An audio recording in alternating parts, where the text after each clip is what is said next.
We've been told deals are moving forward both in China and the USMCA.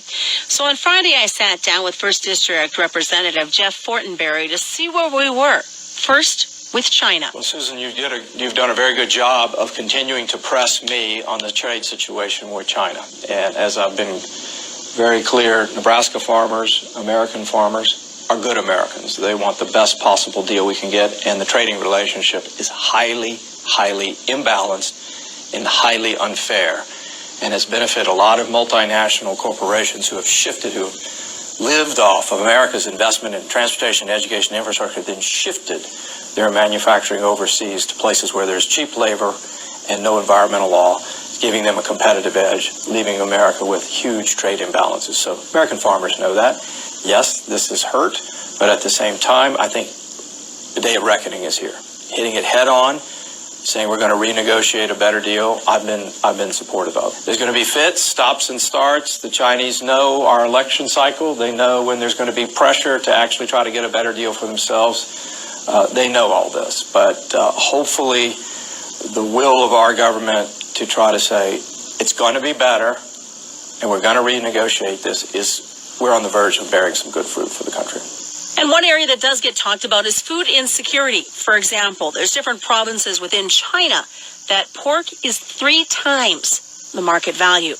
Well, again, our system is not China's system. They are a bit immune from internal pressures from their people.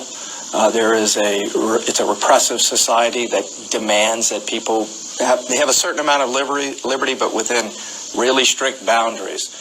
But you can imagine this does create an internal type of dynamic which may compel the Chinese to actually be more motivated to seal the deal.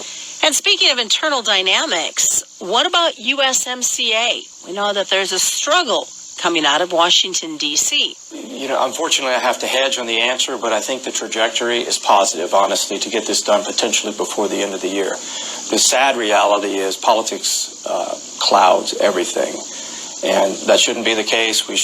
It's about Republicans and Democrats all winning because it's a better trade deal that benefits Americans across the country. But it's entangled up in presidential politics and the realities of a congressional cycle. However, if this does not happen, I think it is bad politically for the other side, and I think there's going to be significant movement toward this by the end of the year. I can't fully predict it. I don't want to lay down a hard line, but I think we're seeing some daylight, and I hope so.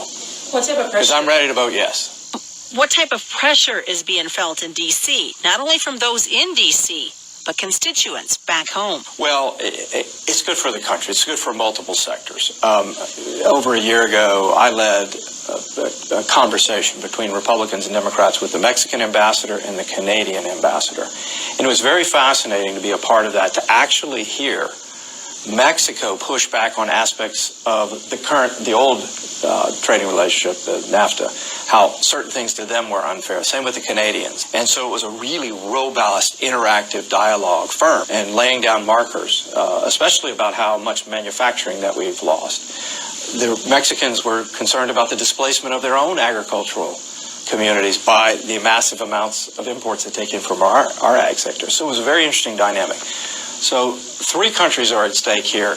Everybody can give a little and win a little bit more. That's Congressman Jeff Fortenberry. I'm Susan Littlefield on the Rural Radio Network.